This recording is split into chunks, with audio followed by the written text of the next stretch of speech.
The way that you view what you do affects how you do what you do. 10 out of 10 times, right? And so when you can start to shift your perspective of why you're doing something, it completely influences your behavior. And once that could be a repeated pattern, it just becomes a habit. And I've learned now in the last 2 years with this business, it's, okay, now that I have the money, let's think about the impact that I've been able to make. So I've been able to take care of my family's lifelong debt that they've had for their entire lives, right? I've been able to pay all of my student loans. I've been able to take care of my loved ones. I've been able to get to my church and my community. And when I start to connect it with that, no longer is the association with the pain anymore. It's like, oh, there's good associated too. But I'm so happy, and I thank God every single day that I went through what I went through, because now I've seen both sides. And now I can connect with people that don't have money. I can connect with people that do have money. And I realize that money is not the actual reason of failure. It's not the reason of pain. It's the actual behind the scene things, and money just becomes an amplifier of that. So it's been a really cool journey to see.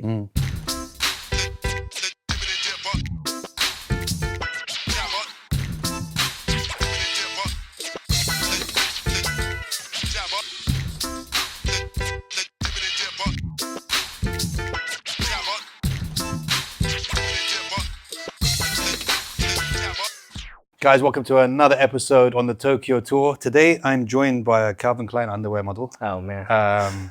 Like even when we were putting the lapel mics in, baby oil started falling from the ceiling and everything. And it was just like, you know, Jun, how are you? I'm doing really well. That's probably the kindest introductions that I've had. So thank you so much. Yeah, well, you know how it is. Like usually I'm like the buffest guy in the room and stuff when I come in You there. are the and then buffest you walked in the and there room. was these people throwing petals like behind you as you were coming in. I was like, what's going on here? Who's this guy? He was doing push-ups and everything. Yeah, and I had to like, get a pump, bro. You look great. You were filling out your t-shirt too much, and I was like, hold on a minute, man. I need to get a bit of a pump on here before I get You out. look phenomenal. You know, Thank you for I'm in my having me. 40s, man. So it's like, that's it. You don't look I'm like a you're in shadow your of the 40s. man that I used to be, but I'm going to, you know, one of those ego, I'm going to show you some pictures. This is what I used to look like when I was your age, young man. I used to look like this. I love it. I love it. You gotta do what you gotta do. Welcome. I was going to welcome you to Japan, but I'm not Japanese. It's my first time here as well. It's not your first time here, right? No, I was here actually about 3 weeks ago. I was visiting Korea with my family, and then me and my sister took a pit stop here for about a few days, but we were in Osaka and Kyoto, so Tokyo's very new. Yeah, that's what I want to see. I was literally speaking to Kareem about this. I was like, I really want to see Kyoto and Osaka and Okinawa and these places.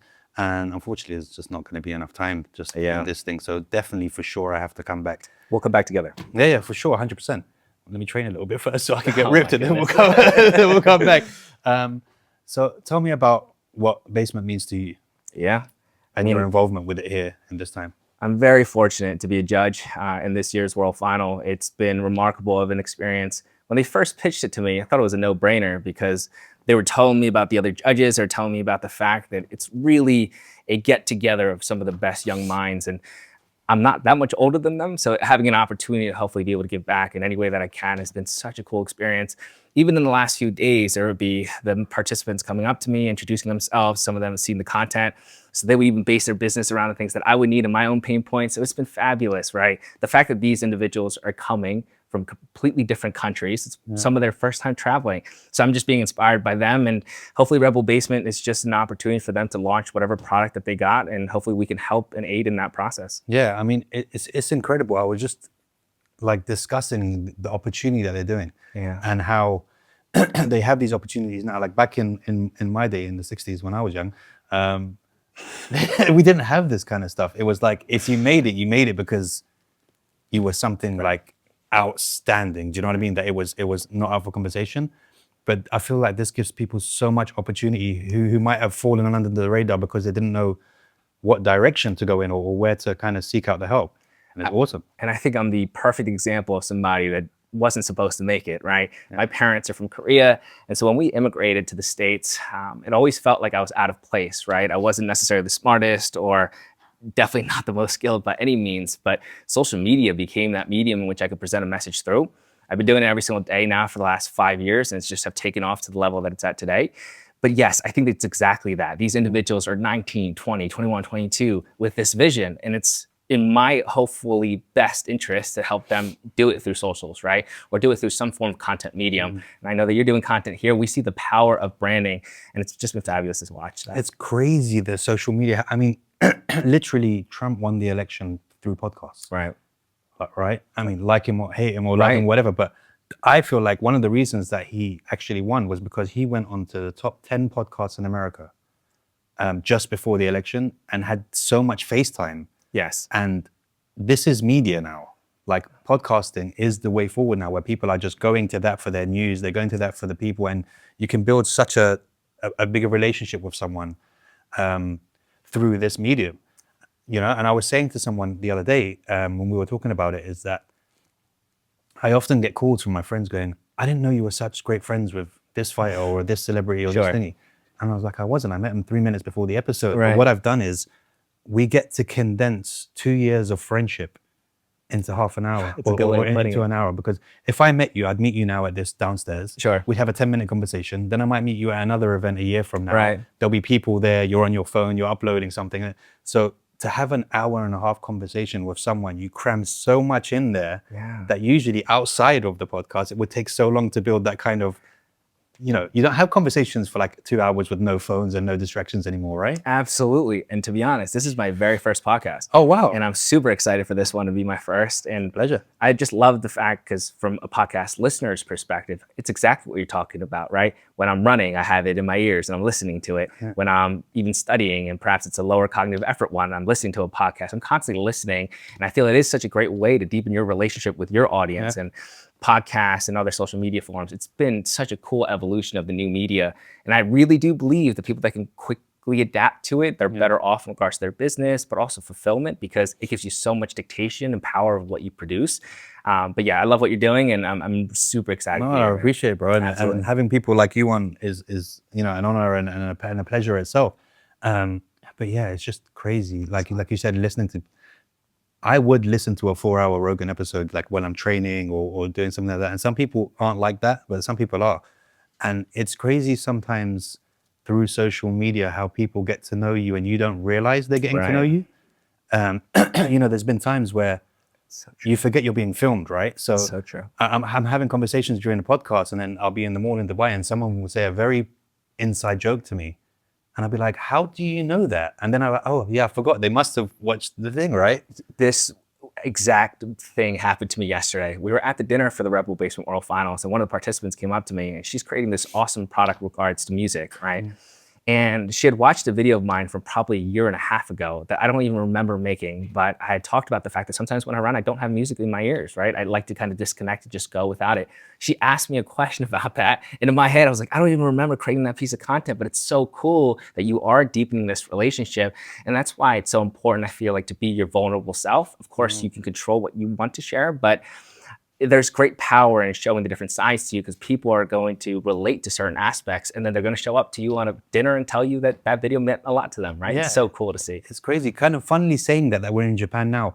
One of my first emails that I got from a fan was from a Japanese guy. And he was like, look, I really love the podcast and stuff. Yeah. And he was like, oh, I'm a big fan. And you know, in those days, you kind of, I don't know whether it's imposter syndrome or what it is, but you're like, no one's listening to this kind of thing.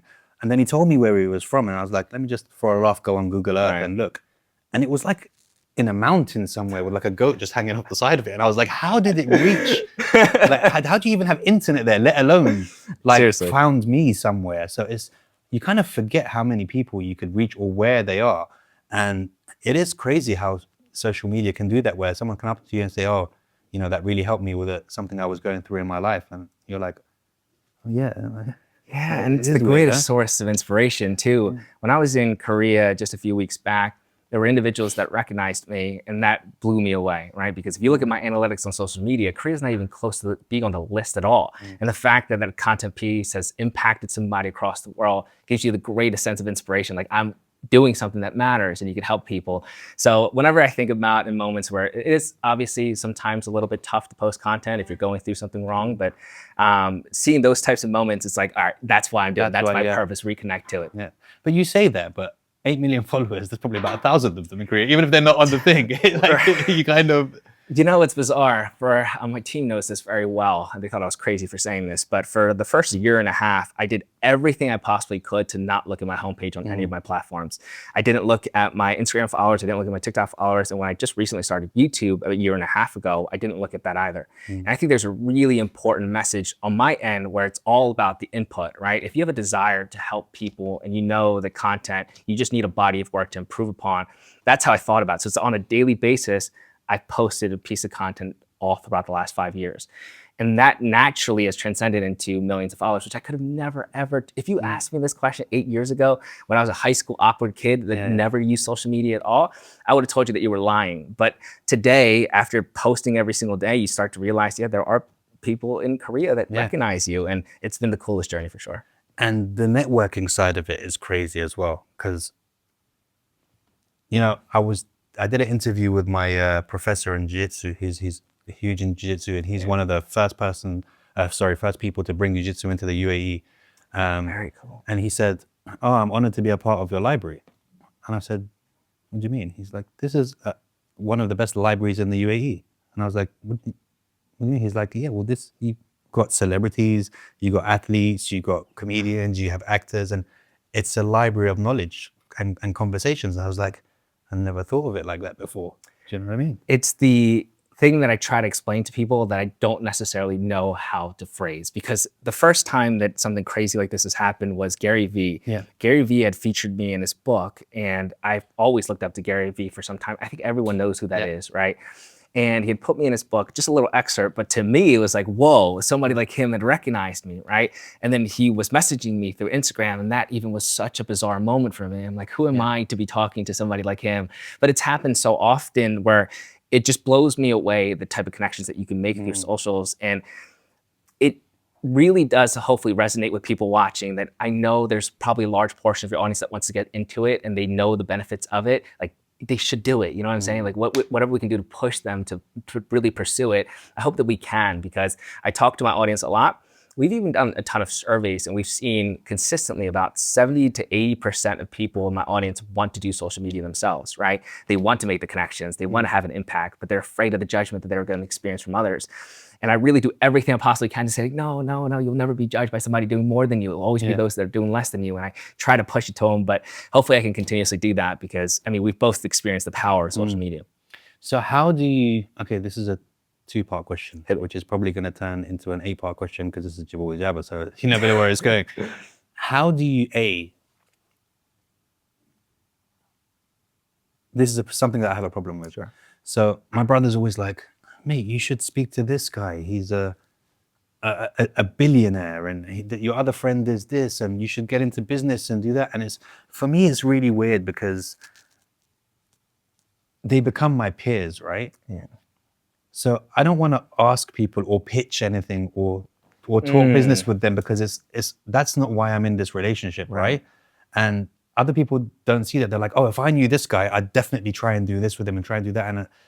But some of these guys, like, you only get one chance if you're going to pitch. Right. And you don't want to just be like, hey, look, I've got this idea, or we can do this. So how do you find that medium between somebody being your peer and then utilizing your network? Because they say your network is your net worth, but also, you know, some people, it's not, right? They don't look at it like that. Like, I don't look at any of my network as I could potentially make money on them. Maybe that's a fault, but. No, I actually don't think it's a fault. I think that shows you that you're a good person.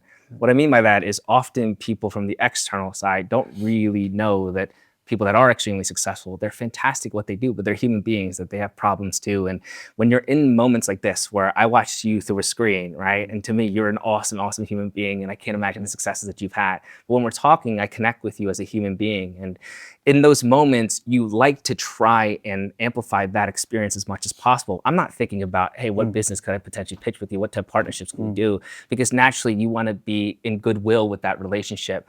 So to be honest, if you figure it out, please let me know. Yeah, I think that's something that I definitely need to figure out too. Because when I meet people like you who are extremely successful, even when I am judging alongside some incredible judges too, I look at them and I'm like, I'm in such awe of the things that you've been able to accomplish, but I want to be here to service you. Like, whatever I can do to help, I'm here to do that. Never once am I here thinking like, oh, what type of business proposition can we do? But maybe that's at fault of me too. So we'll figure it out together. It's a strange thing. Yeah. One thing that I noticed when I was looking at your profile, which really interested me, is your relationship with money. Now, to give you a little backstory. So my parents were hugely successful. Wow. Multi-millionaires in the UAE. They opened the first chocolate shop, everything.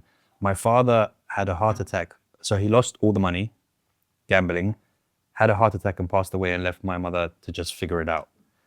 And since then, in the early stages of my life, I had a really bad relationship with money because I associated having a lot of money with death. Understood. Right? Yeah. So whenever I thought of money, that instant was, you know, I had that kind of death thing with it. So I would spend it as soon as I could get it because I don't want it near me, kind of thing. And I read somewhere that you had a very kind of similar thing. Absolutely. To touch on that. Yeah, so I come from a poor immigrant household. My parents got divorced when I believe it was about 12, 13 years ago at this point. My mom actually had left for Korea without necessarily communicating that to us. So my mom was a big person in my life and I lost her overnight. And I didn't have contact with her for a very long period of time. And when I really started to dig into the weeds of what happened in their relationship, finances became a huge part of the arguments, right? And I saw that very closely. So I saw what it looked like to not have money. And I saw that it was such a big point of argument. So for a while, just like you, I connected money to that pain. And then it took me a lot of time, to be honest. So nowadays, I'm so fortunate to be able to make the money that I do through businesses that I thoroughly enjoy having and continuously building. But to be honest, I was using an 8-year-old, or sorry, like I was having, it's probably 10 years old at this point, but it was an iPad that was hanging on its last legs. And I was using that for my work because I didn't think that I needed anything else while I was making more money than, you know, my parents were making annually. I was making that in like a month. And I just didn't know how to responsibly spend it. I felt guilty about it all the time. But I realized that was very natural. And so the more I started to speak about it, the more I started to see that other people felt the exact same way, probably similar to what you're experiencing too. But then you start to mature and realize, no, actually money can be a tool. It can be up to you to use it for good. And now that my perspective has shifted, there's a great quote. There's a guy named Inky Johnson. I'm not sure if you've ever heard of him, but he's a great speaker. You should definitely listen to him. Okay. And he has this impactful quote that says, perspective drives performance.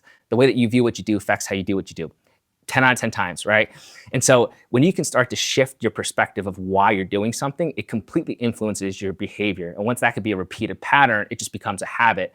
And I've learned now in the last 2 years with this business, it's, okay, now that I have the money, let's think about the impact that I've been able to make. So I've been able to take care of my family's lifelong debt that they've had for their entire lives, right? I've been able to pay all of my student loans. I've been able to take care of my loved ones. I've been able to get to my church and my community. And when I start to connect it with that, no longer is the association with the pain anymore. It's like, oh, there's good associated too.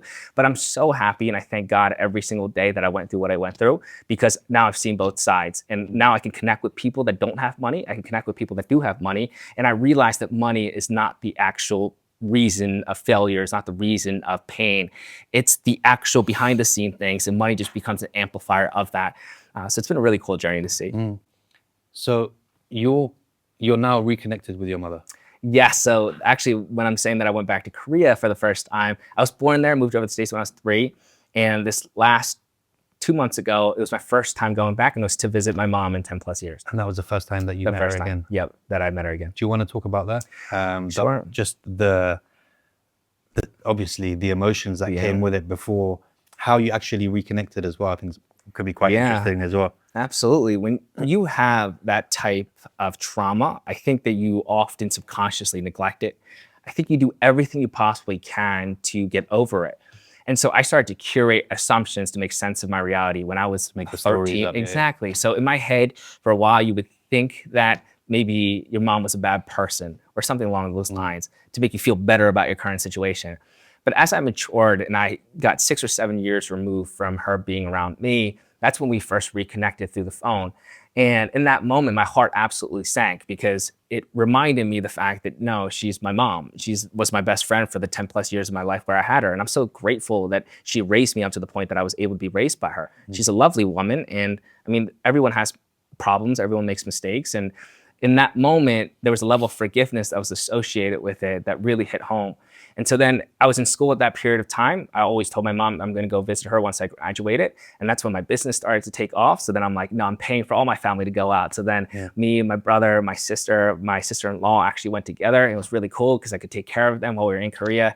But then we reconnected, and I actually vlogged this moment, obviously keeping some of the things behind the scenes. But it was such a weird moment. Like you can't necessarily explain it, like 10 plus years of missing somebody.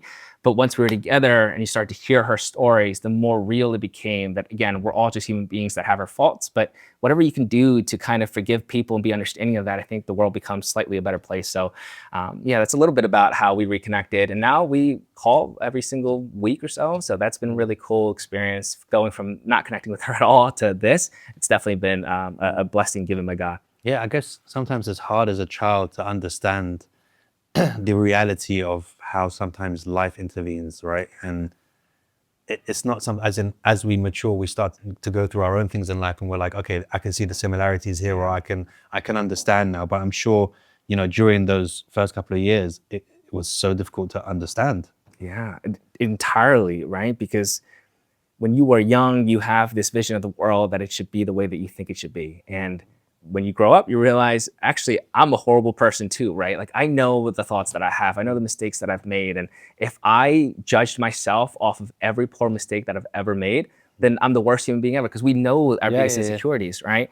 But at the end of the day, it's the human journey. And it's my mom's first time living too. That's something that I always think about. It's like, you know what? Yes, she's older than me. Yes, she's my mom, but all of these things she's been trying to navigate with her own issues and the things that she's had to deal with her parents. And I think the more empathy we can seriously have for each other and the more we realize that it's not always perfect, the easier it is to proceed with your own life, because you're not holding yourself to an expectation that is unrealistic, right? Yeah, 100%. And also, like, what people don't realize is, forgiving others is one thing, but forgiving yourself for the things that you've done, even though they might not be that major, but they don't fit the level of standard that you gave yourself, right? And it's funny in life, no matter who you are or how good you are, you're always the villain in someone's story. Do you know what I mean? So you can be the nicest guy ever. I mean, you look at Gandhi or you look at whoever, there's always someone on the other side that was like, oh, that guy was a prick. Like, Seriously. Like, what are we talking about? It's Gandhi, bro. Like, yeah, dickhead. No, but seriously, and I hope your audience writes that down with what you just said. This level of expectations that we hold for ourselves is a scary thing, right? Because we think that everything should be perfect. We think that we should be perfect, but how hard is it to live life with an immense sense of guilt, right? It's the fact that you are doing your very best. And there's this great quote too that I saw where on days that you have 20% and you give 20%, you gave your 100%. You know what I'm saying, right? It's a lovely thing. It's a lovely sentiment that we often don't hear. Sometimes we hear that if you're not pushing 150% every single day, then there's something wrong with you. It's not the case, right? We're human beings. We have our It's not achievable, is it? Like, and it's always, I watch a lot of these, obviously, social media and podcasts, and sometimes when I see these people that are giving advice and they're overdoing it with the whole, you have to be this and you have to be that. And I wake up at 4 in the morning, and by 5:30 I've achieved this, and by 6 o'clock I've ran the marathon, and by 7 o'clock I traveled to another. I'm like, where are you finding this time, dude? Like, and is this really happening? It's unrealistic. Seriously. You're like, I'm human too, right? I know how the world works. Like, I know that this is impossible. And I have this exact same thought all the time. I think that there are probably individuals that live a very structured lifestyle that works well for them, right? But in regards to the larger population at hand, I think the discipline looks different. And so actually, I've created my own program called Discipline Mentorship, because my definition of discipline, I believe, is very different from what other people think of it to be. I think often people see discipline to be the ice baths, the 4 a.m. wake up times, or the 20-hour work days. And if that's not them, they're like, oh man, I'm never going to achieve this. And it's such a troubling type of sentiment. Instead, I think discipline is doing your very best, right? Whenever you can. And when you inevitably fail, can you return and get back to the horse that you had initially started on? And that is discipline, right? So when I think about the most successful people like you, right? The people that I know that has had massive success in your life, I bet if we look back at your past experience, there's been a lot, right? It's been a roller coaster, right? But you had the ability to be disciplined in the fact that you got back on the horse. No matter what trouble you had, you got back to it. I think that's the discipline, right? And I think once people can realize that discipline isn't about being perfect, it's not extreme habits. Instead, it's about, you can be a little bit more forgiving of yourself. And in moments that are really hard and you fail, that's fine. Get back on the horse. Don't feel this immense sense of guilt because you're setting an unrealistic expectation for yourself. So yes, I love your definition of discipline. I love the fact that you were thinking about it differently from what it's being portrayed online. And again, I think it works for some people in that capacity, but I think a lot of people would benefit from a different definition too. I think a very important thing to realize as well, and this is going to sound sad and a bit meh, but nobody cares about you, dude.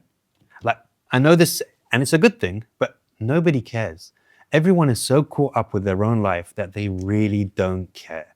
People die and they're forgotten about a week later, you know, a year later. People move on with their lives. It's not like some people, when I see the stuff they go through, and I'm like, you're worrying so much about what the next person is thinking about you, and the truth is they're honestly not thinking about you. Like they're just not. And the sooner you start realizing that this is, you know, a fart in the galaxy and it's done, like it's not, like they're putting so much pressure on themselves that just doesn't need to be there, because people just don't think about you enough. They just don't. Seriously, there are moments in which I will finish even filming a video, right? And I'll think it's the worst thing that I've ever done. I feel like I've stuttered literally every 5 seconds. I'll send it out to my team to edit. They'll come back to me like, oh, gee, you did a phenomenal job. Like, great work on and the it's the highest ranking video. Yeah, that and you I'm put like, in, wait, right? what do you mean? Yeah, like, I thought that I did horrible there, right? And I think that there's a level of forgiveness that we give to other people that we didn't even think twice about, because to your point, we're not thinking about their deepest insecurities. We're not thinking about the nuances too much. And often if we forget about that, then yes, you live in this life where you're constantly worried about judgment. And I'll be the first person to say, I fear that all the time. Like, I care about what people think about me. I overthink a lot, and that's just natural to me. I know it's not the best thing, but when I'm honest about it, and in those moments, I can think to myself, all right, like, does this actually matter? Like, in the sense of exactly what you've put it. Is that person actually thinking about what I just said? Probably not. And then when I can rationalize with it, I feel a little bit better. It's the pimple thing, right? You know, like some people, when they have a pimple, they'll go out and they're like, oh my God, everyone's staring at this. And like, people won't even notice it. Like, do you know what I mean? But when you have it, you're like, I can't believe how big this thing looks. And, you know, they try and cover it up with stuff. And it's like, but really, it's like it doesn't affect that person's day. That's not you for a second, right? That's the perfect example, okay? Because I suffered with horrible acne when I was younger. So I grew like a really large insecurity to it. I used to get, now that I've a little bit better skin, when I do get a pimple or two, it feels like the end of the world. And then I'll be around my girlfriend or I'll be around my friends and I'll like be insecure about it, and they have no idea that the pimple's there, right? So it's exactly what you're thinking about. Like, what's wrong with you? You'd be like, look at me! Yeah, like I'm hideous! No. And they're like, oh yeah. They're like, I didn't even notice. Yeah, wait, like that's cool. Yeah, so and it's so funny because when my girlfriend has a pimple, I tell her the same thing. I'm like, you're beautiful. I'm like, I didn't even notice it. Like, you look incredible the way that you do. And then afterwards, when I have like this, like a small pimple, I'm thinking it's the end of the world. It's so weird the way that our brains work. Yeah, I think we're wired negatively. Right. We have to because I read somewhere, and don't quote me on this, but we have like 70,000 negative thoughts a day. So you need to just get on with it. Where was your aha moment with your business, and when did you put in the plans, or did it happen quite quickly, or did you set a roadmap onto where you were going to succeed when it came to your business? Yeah, I often think that once you've had success, hindsight looks 20/20, and you try to connect the dots between your successes and your failures and say, oh, I thought about this the whole time. When in reality, when I first started out, I had no idea what I was doing, right? When I first started, I was the high school kid that never posted on Instagram. I thought that I was mysterious for it. I thought that was cool. And then when I started one dog picture and you like the back of your head in an arch in an alleyway. Exactly. I'm like, man, people are gonna think that everyone's gonna love this. And I'm like, wow, why didn't people like that as much as I thought that they would? Right. But I was that exact individual. And then when I started to create content, never once did I ever think it would get to this point. What I did know is if you can control the things that are in your control, you can post every day, maybe something good would happen. And then naturally, I come from an engineering background. So I studied biomedical engineering. So the way that I look at things, I think is slightly different. So I recognize patterns. I like to review my analytics. I like Excel sheets. Like that's the way that my brain works. And so over time, I cultivate a system that works well. Once you have a system, it makes it much easier for you to be consistent, and it allows you to expect growth while also having the work behind it, right? And when I look at my journey, I think it's always been that. It's like, if I could post every single day, I'll have more data to pull from. I'll probably get better a little bit each year, and something good would happen. So the quote unquote moment in which it turned into something different was I was sitting there. I had done a partnership with a company called Novartis in the biomedical engineering space, right? And we were working on the startup, and they had offered some form of opportunity for me after college. And I was like, whoa, that's cool. So I had the jobs lined up for me after school for biomedical engineering. But this content thing's kind of cool. Like, I love it. And I love being able to make an impact directly in my audience, right? So let me see if this is monetizable. Maybe I can provide depth of value to an individual that's worth the money, and I can ensure that I can build the audience while also being able to build a business and a team and impact more people and do things at bigger scales. And so then that's when I first came out with a product called the Guide to Academic Success. It's literally a PDF digital informational guide where I put together the best evidence-based techniques that I've researched. I showed the background to it, the cadence in which they're applying it, and it did incredibly well, naturally, right? Because I've been creating content for free for the last 3.5 years without ever doing anything that's going to ask them for money. And then when people saw that, they're like, oh, this guy's legit. Let me listen to him and let me see what this guide's about. So then the guide really showed me, wow, people, if you could provide them value, it does make sense to exchange with money. And so it changed my perspective on business. Then I came out with a physical book called The Learning System, which became the bestseller on Amazon for new releases, which was insane. Wow. And so then that's when it really started to hit, where it's like, if I can make content that provides people value, those individuals are in my DMs constantly asking me for additional help. And I'm on calls with them, literally trying to spend like an hour and a half, like, oh, this is how you can do it. But obviously there's only such things you can do at that small scale. But if you can do one-to-many, right? If you can open up the perspective of developing a product that might help more people, then yes, it's absolutely worth your time. So then this past year, we even invested into one of our bigger companies. It's called Creator College. By the time this production comes out, likely it'll be maybe out by then, but it's okay because we've talked about it a little bit. But it's like always investing into the next type of product that you think will have immense value to your audience, and that makes me passionate. So not necessarily an aha moment, but just a different way of thinking that I think I've just been able to build upon since. Okay, so what you're doing now with content creation makes you happy. Oh man, it makes me incredibly happy. The internet explodes tomorrow. Yeah. And there's no more content to be put anywhere. What then makes you happy? I think that happiness is nice to have, but I don't think it is indicative of the human experience. I think happiness is part of it, but I think also being sad and having bad days is also part of it. And I think I'm very much based in my faith, where I give glory to God no matter what experience I'm in. 100%. And in that type of perspective, you start to realize, all right, if the internet goes away tomorrow, golly, that's going to affect me a whole ton. Like probably my monthly recurring revenue probably go down the toilet. But in that point in time, it's like give God grace for the fact that he's given me another day. And I think that because I have never lost the work ethic, right? Because I've seen what my dad had done. Like my dad was a blue collar. He worked in construction. He was working like 15 hours a day, never complained once. Like I know what that looks like, right?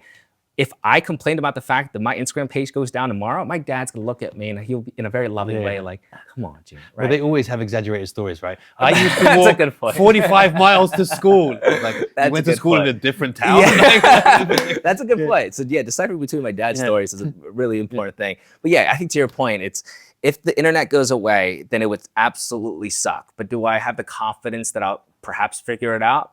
No, you'll figure it out. Right. What I mean is, what do you do? Right. As in, where do you pivot there into your, and I mean, like I'm talking, okay, I'm going to make this even more apocalyptic. Okay, do it. Internet shutdown. So there's no traveling, there's no airplanes to other countries. So you're just left with the community that you have physically around you. What do you then do in your daily life? Yeah, I would probably look at my skill sets. So perhaps something in biomedical engineering that doesn't require the internet for me to function, which obviously in our world today, there's not too much that can do that, but probably do something in that space, like something with my research background, be able to help my internal community and perhaps try to build a business around that.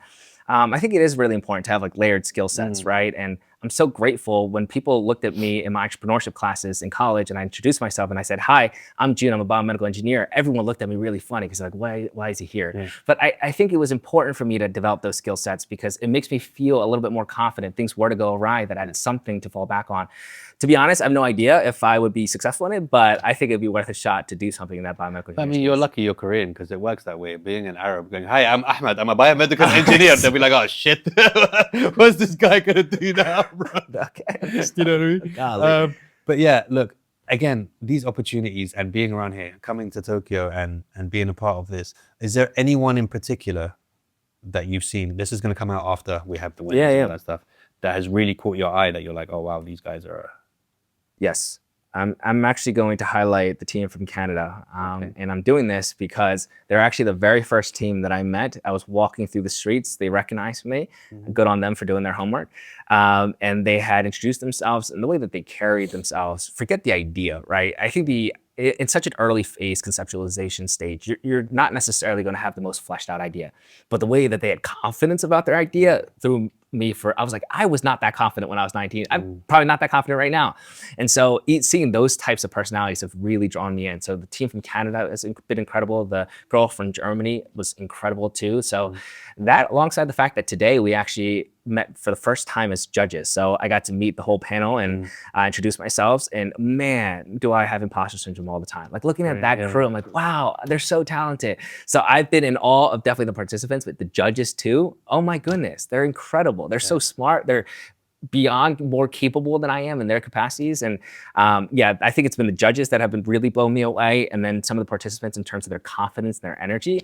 Oh my gosh, second to none. It's really important, right? When you can carry yourself that way in any kind of business opportunity, especially that a lot of them might not have had opportunities like this that they've been able to prep with. You know what I mean? It's okay if this is like your third one or something like that, and you've kind of got used to the way things are going on, but just to come fresh and just be like, I'm trying to beat someone from 50 plus countries in the world, right?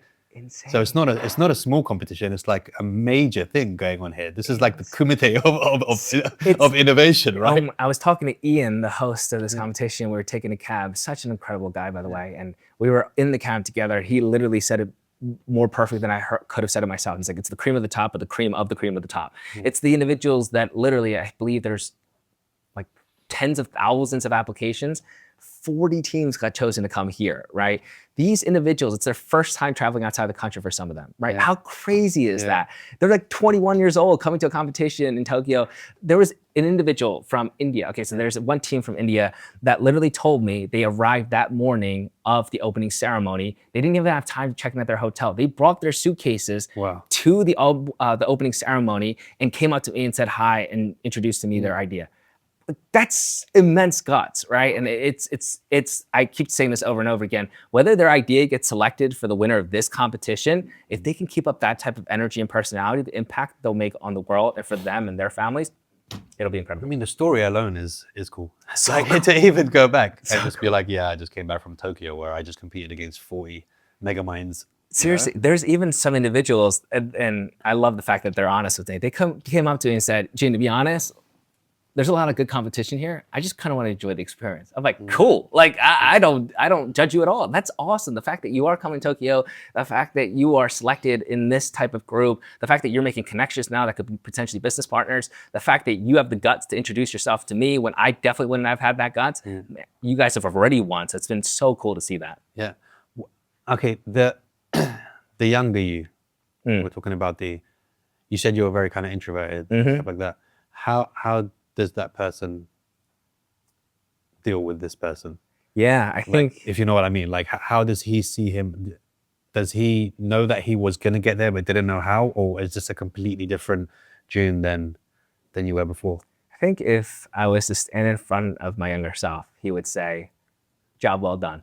I think he would say something along those lines. He'd say, "Send me your workout plan first." Then he'd say, "Job well done." That's true. I was a very scrawny kid when I was growing up, but no, seriously, I don't think I ever knew exactly what it would look like. I definitely did not have the brains to even think about what I'm doing currently. But I think that there has always been a drive to just help my family. And I've always had this chip on my shoulder where it's, when you are an immigrant, right?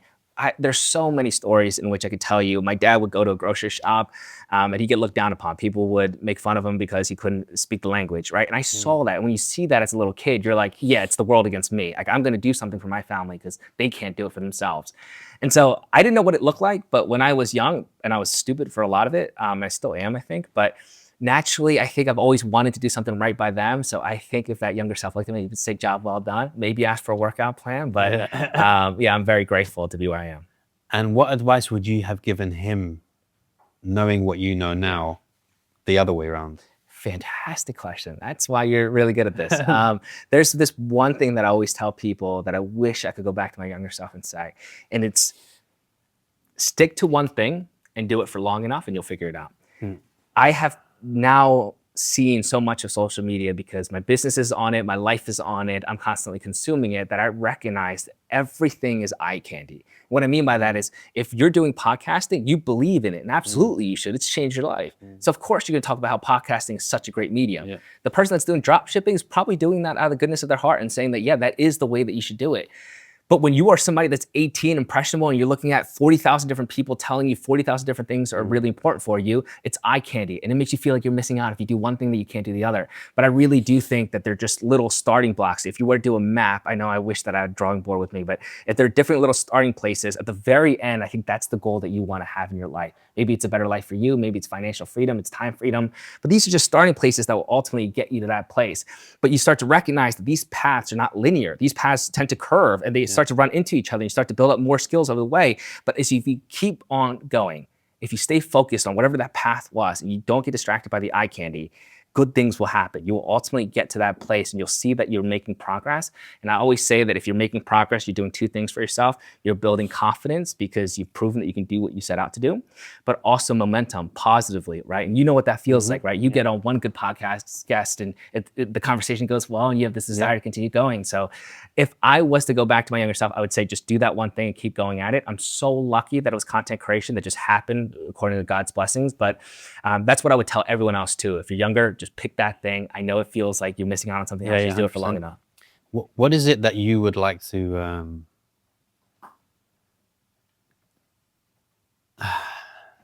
This is like such a cliche question, but I feel like it's important to ask.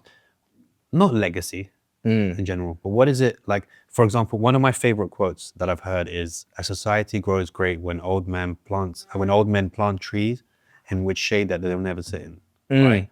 So it's all about what you can leave for the world in the future. What is it that you'd like to leave? Such a good question. And to be honest, I thought about this for quite a long time because you get asked this a lot what is your legacy? Like, what is it that you want people to remember you by? But actually, I think about the thing that you said earlier on where people don't really care, right? And I think that's so true. I think legacy is important in the sense of what do the people that you care about and the people that care about you think about you when you're gone, and hopefully they miss you for some time being. But to be honest, I really put so much pressure on myself to build out a legacy when I was like the last 2-3 years that now I'm in a position where I'm thinking, it's okay. Like you just do what you can do and you can try to be your best person. If people remember you, great. If people don't remember you, then that's totally fine too. And I think it's my faith too, because I'm always looking at like God to provide for others. And yeah, that's kind of the way I think about it. So if my legacy is the fact that I took care of my family and they're happy and they're, you know, living a somewhat better life, and hopefully the people that have seen my content feel that way too, then I think it's good enough. I mean, I totally agree with you. And that's why I love that quote about the trees, is because sometimes you'll sit under a tree when it's sunny and you'll sit in the shade, but you never think, somebody had to come and plant this here once. And when that person came and planted it, he wasn't thinking about putting his name on it. By the way, tree by June. Do you know what I mean? So there's people out there who are leaving this indirect legacy kind of thing out of the goodness and pureness of, I want to provide for the world that provided for me kind of thing. And I think that's such a beautiful thing to be that, you know, disconnected from having your name attached to something. You know, fame is a very weird thing because it makes you feel so much more important than you really are. And I think to detach from that and having the faith and the spirituality also kind of grounds you and be like, hold on a minute, mate, calm down. Seriously. You know, God's the most high, that's most important, and you're just like some dude. Like, you know what I mean? I couldn't believe it. So this was my very first time flying business. I've never done it in my entire life. Red Bull was kind enough to fly me out that way. And I'll be completely honest, when I was on that flight, that thought came across my mind all the time. They were so nice. They were so nice. I felt so bad. I'm like, stop treating me like that. I felt guilty almost. I came here, Red Bull has taken such good care of me that constantly I feel that exact way. I'm like, I'm not that important. Like, just like, trust me, just I'm okay to stay in the back. Like, you don't have to think about me. But it is, I think, really important when you do have a sense of grounding. It starts to allow you to be more relatable, I think, to others. So now when somebody sees me, hopefully they can have an impact where it's like, all right, it doesn't have to look like such ego. And trust me, I deal with that all the time. Like, I do get in my own head. I do think I'm more important than I am. But yeah, you're exactly right. If you can have something to ground you on a regular basis, you do a pretty good job of trying to gate those thoughts. Yeah, 100%. I mean, I'm like you, although I can't really say this right now because Kareem will put up the message where I said, I'm not flying all the way to Tokyo unless it's business, bro. So he'll put me out of it. But yeah, it's a different experience. I need to sleep, bro. On the plane when it's that long of a flight, I need to sleep. No, but yeah, it's really like, again, at my age, I'm getting on a bit. It's just crazy how they say that every 7 years, the human body changes, right? Sure. You go through a change. And it's true because every 7 years, every cell in your body is dead and new ones grow, right? So you become a completely different person. 100%. Sure. Like 7 years ago, you didn't have a single cell that you have in your body now, skin follicle, everything, hair follicles is gone. It's strange when you look back at yourself on different stages of how you thought about stuff or how you kind of dealt with situations. You're like, oh, wow, did I really kind of act like that over that? And then you kind of mature and you're like, wow, I'm so grateful that I actually learned from these dumb decisions that I made. And not just dumb for myself, dumb of how they affected others that I didn't realize. Yeah, that's such a beautiful thing that you just said, actually, because the more older I get, when you're younger, you think that you're always in the right? Like, you just naturally do. 100%. I have an older sibling, and he will tell you this. I always thought I was right, and I would call my mom, and I would tell on him all the time because I thought I was always right. But you start to realize, man, no, that's not the case. And there's probably a lot of things that I did that hurt other people that I didn't even know that was happening. But if you can use those experiences, like you're saying, I love the way that you just put that too, hopefully open your perspective to not making those same mistakes again. I think that's the goal, right? I think when you can have a little bit more awareness of your own behavior and the impacts it can make on other people, the better and the happier you are too, like the more content that you feel. But yeah, I love the way that you And the put better that. choices you can make. Seriously. And it's crazy. You know, we have these sayings as we go through life. You know, there's always two sides to a story and all these things that you kind of just take for face value. Right. But I remember meeting someone that I fell out with. Must have been about, I mean, this meeting was about 10 years ago and we fell out like 10 years before that. And I had my idea of what happened and he had his idea of what happened. And when we ended up hashing it out, both of ideas wasn't what happened. So we both went 10 years without talking to each other and we both had the wrong end of the stick. Can you imagine how crazy that is? It is. It's bizarre. And I think that, But like you said, we were so confident. No, I'm right. And I can't believe you did that. And they're thinking the same thing. I mean, seriously, having an older brother had taught me to be humble because there's moments where when I was younger, I genuinely thought that everything I did was right. Like, and it's crazy that I say that, but yeah, seriously. And then my brother would put me in my place and he absolutely should. I'm happy that he did. And he taught me a lot about the toughness side because he was not afraid to really lay it on me when I was wrong. But yeah, it's exactly that. When I'm thinking about it now, when I hear somebody have a different thought to what I have to hold myself back. I'm like, wait, maybe they are right. Maybe I'm the one that's in the wrong. But I think the more open you can be like that, it makes you a better leader, right? Even I see that in my business too. The more open you can be to the fact that you might not be the smartest one in the room. And hopefully you're not. Hopefully you've hired smarter people than you to do your job. So I absolutely think the exact same thing. And also, when you really break it down, there's no such thing as right or wrong. It's just a difference of opinion. Yeah, it's complete. Right? Yeah, seriously. It's subjective. Different people are raised different ways and they have different customs and stuff like that. But it's not that you're right. Like, who decided that your way was the right way? Exactly. Apart from it being an ego thing, like, everyone's just doing their own thing. I mean, you go to Japan and then you go back to Philadelphia, where I'm from, I can tell you that the behavior is very different across people. Even. Yeah. But you're right. It's like, no, the Philadelphia people aren't wrong in the fact that we love our Eagles and we are going to go around the street like chanting Eagles and be extremely loud. People think that us Eagles fans are really arrogant and like have this pride about themselves. And I can understand from an outside perspective, it's like, wow, they're crazy.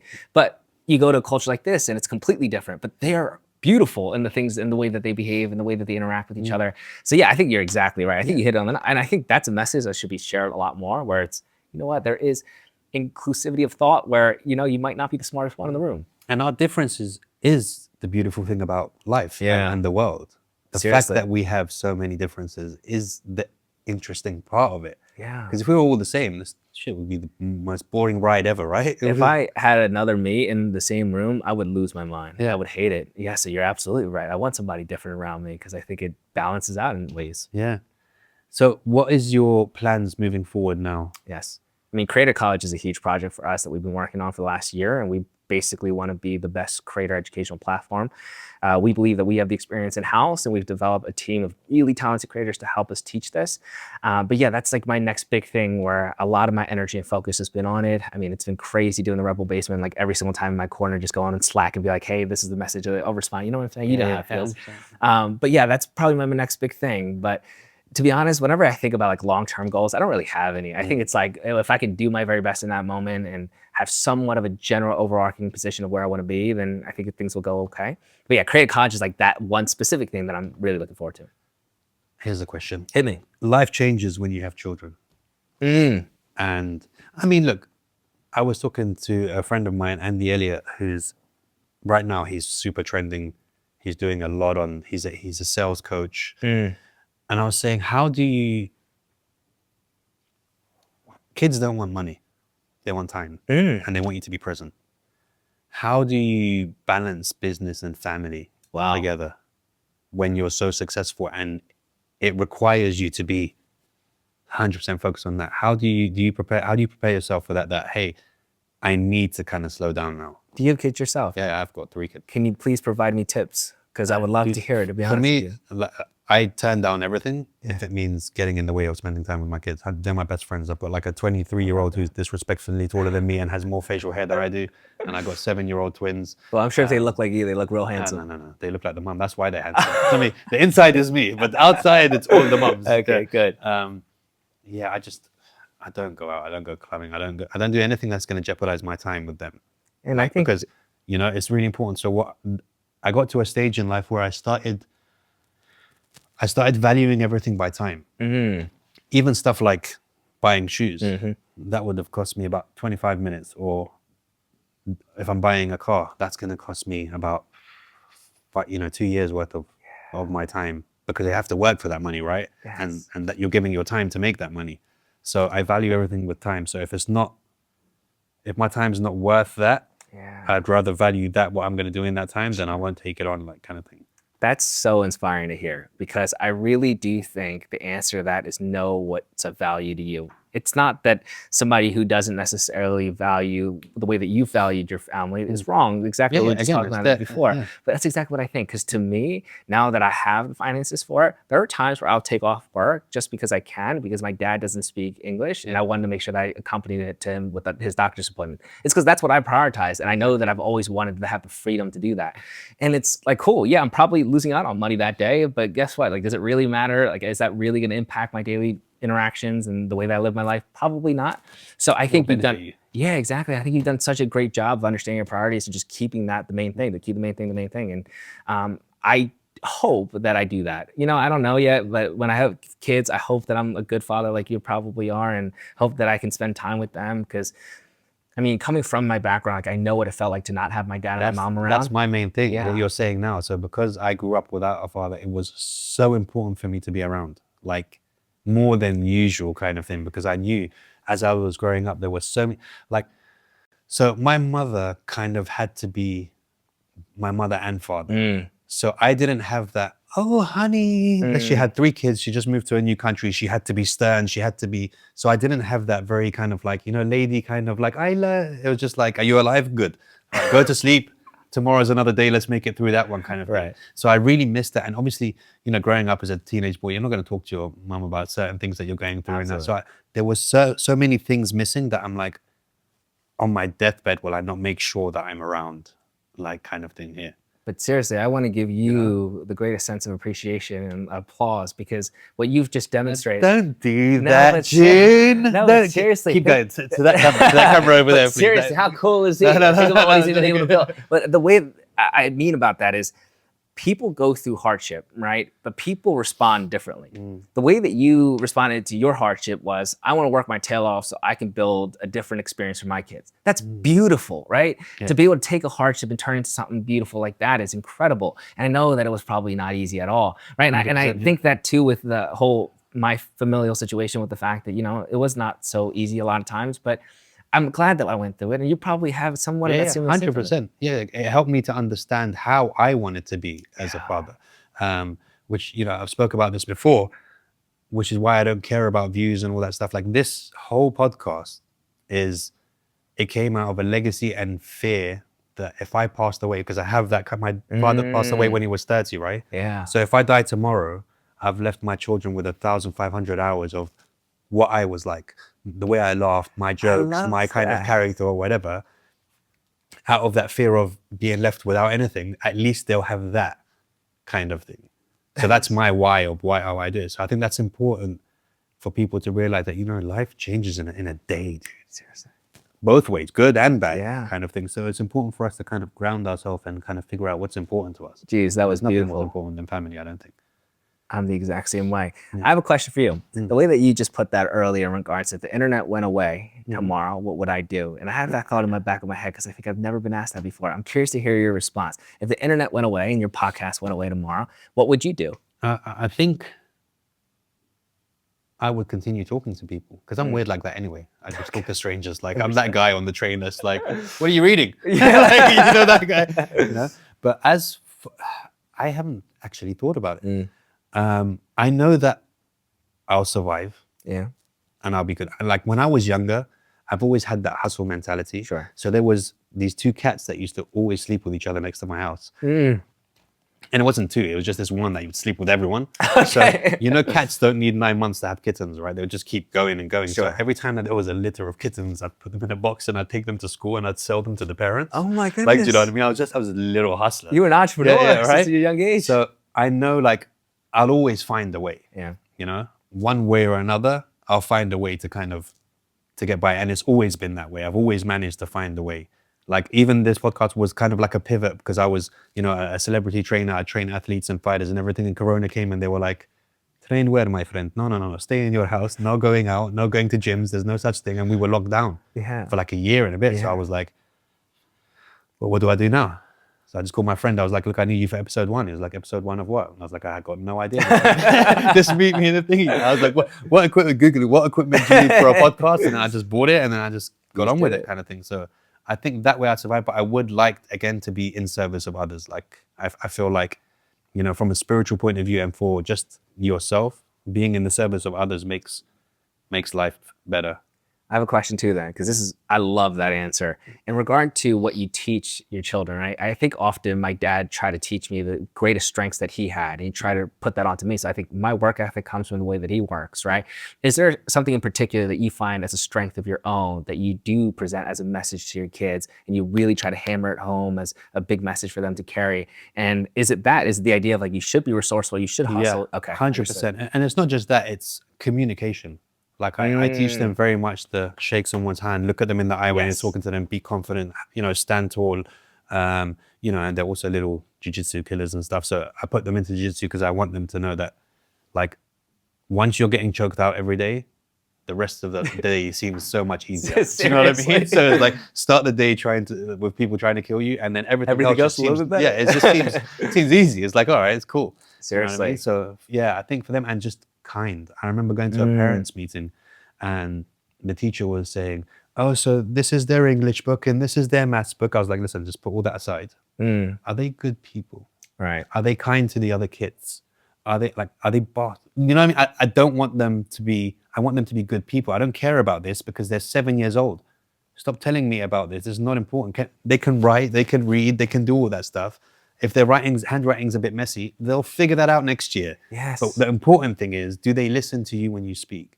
Do they show, you know, pride in their work? That kind of stuff? And she was like, "That's a weird question to ask." I was like, "No, it's not, because I want them to be good human beings." Exactly. Like they'll figure out the rest, even if they don't go to school again after today ever again. Like that's more important to me than that.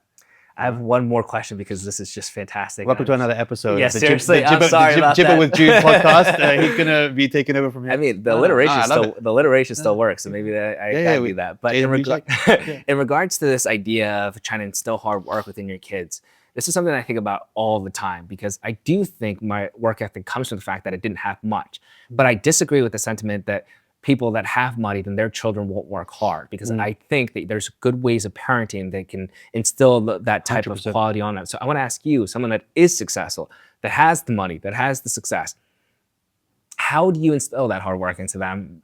Just leading by example and being, look, again, for me, it's a case of, and it's very hard for us because in Dubai, we have nannies, we have, you know, there's very easy to kind of put them in that bubble kind of thing. But just being present, again, is more than you could ever give them. Right. Their time. I remember when I was with a friend of mine. So my eldest son, myself and his mother separated, and I'd get him on the weekends and stuff. And I remember one weekend, he was about 8 years old. I was saying to my friend, oh, I've got no money. There's nothing I can do. I need to do something because it was always like spectacular time. You're with dad on the weekend. It's got to be something massive. Sure. Do you know what I mean? And he was like, mate, this guy doesn't care about all this stuff. Just take him on a train ride. And we got on a train from one stop to the last stop and then came back. It took maybe 4 hours. Right. And till this day, he remembers that as one of the best times we spent together. And it cost me like $1.50 for the ticket. Do you know what I mean? Absolutely. So sometimes you overdo it in your head trying to think of, oh, I need to buy them the best things. No, you just need to be there. That's all they want from you. It's just your time. And I think that's why I love my girlfriend so much, because she tells me this every single day, because she knows how hard I work, and she sometimes calls me a workaholic, and she knows how sometimes negative it can be to the people around me because they don't have as much time. And I think about it always like, no, I want to provide to my kids the things that I never had. Like I want to provide them all these great blessings. And then she's like, no, seriously, like think about the fact that you even spending a weekend with them or being attentive to their needs is probably more important than anything else. So I love the fact that you said that, because I think when you are only in one light, you often think that that's the way. And I thought that just me working extremely hard, making a lot of money or impacting people around me was the way to go. But it's like, I don't know, probably my kid won't think about that, right? Think about it. Imagine that you're making so much money, but you're never around, right? Did you give them any different of a childhood than you had? Oof, probably not. Yeah, but you're exactly right. Like I didn't get the attention when I was younger, and that kid is not getting the attention either. I think take them to work with you. You're lucky to be in a kind of position where you can take them around. Oh my gosh, if I had little June in the seats right there, he'd be jacked. He'd just be there doing push-ups and dips. Just like, you done, Baba? You're giving me way too much credit that I deserve. But yeah, I would love a little June kind of walking around here. Yeah, it'd be the greatest blessing ever. It's 100% the best idea you could ever do. There's never a right time. There's never a right place. I love the fact that you said that. Just get it done. Just get it done. I want baby pictures in a week. Oh my goodness. Scans. I want you to text me some scans. I don't know if my parents are gonna be so happy to hear that, but yeah, that's fantastic advice. Korean, dude. Of course they're gonna want grandchildren. That's a good point. They're already pissed off that you went past 17 without having kids, bro. They were like, "Who's this guy? He's never gonna get married." That's a good point. I'll tell my parents right after this that maybe I got the blessing from you. That's hilarious. Yeah, they're gonna be like, I don't care who AJ is, but he made the right decision. Keep him around. Is there anything you feel like that we missed out? I think you've done a phenomenal job with your question. And are you coming to Dubai? Am I coming to Dubai? So we can do Oh my goodness. You know what? I'm actually going to be there in probably mid to late January for Creative College. I'm filming some things there. Hopefully I'll be able to see you then. Anything that I can provide for you when you're out there, any help I can do, any support, please do reach out. That's kind of and I guess we'll do episode 2 in the studio when you get down there. That would be the greatest blessings of my life. And this is my very first podcast I'm happy to do with you. Do it first, second. We can do a third one when you come back in March. Seriously, you hear that? I'd like to say, Kareem, can you draw me up an exclusive contract that he only does my podcast when he does podcasts? I love it. We'll sign him up now. Just while he's on a roll, bro. He's in a different country. He's not sure what he's just put a Red Bull logo on the top. We can remove it later, just so he thinks he's doing something. That's hilarious. But it's been an absolute pleasure to meet you and hear your story and discuss, and to make a new friend and broaden the network. Again, anything you need, I'm here. Thank you so much for coming down, dude. Pleasure's all mine. Thank you so much for having me. Boom. Come on now. That was beautiful.